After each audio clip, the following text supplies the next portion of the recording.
Alors, c'est l'année de mes 40 ans, 1997, et j'avais décidé d'essayer un genre littéraire qui est le journal.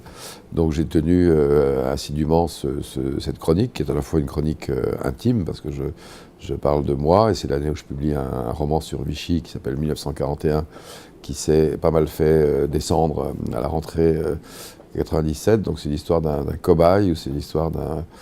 je ne sais pas si je suis un chien dans un jeu de quilles ou une boule de billard dans un jeu de billard, mais c'est aussi un journal de l'époque, du moment, d'une année dans la vie française. C'est l'année où Lionel Jospin accède aux fonctions de Premier ministre.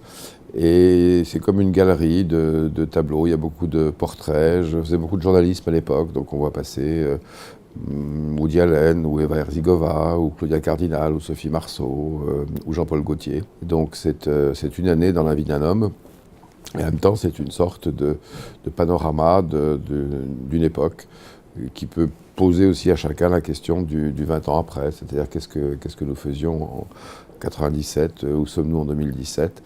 Et moi, comme j'évalue que le temps est un bon co-auteur, c'est-à-dire que en laissant dormir ce texte, il y a une patine, une perspective, une épaisseur qui sont nées. C'est un peu comme si je publiais un texte posthume, sauf que je suis là pour assister à sa parution et en parler, ce que je fais avec plaisir.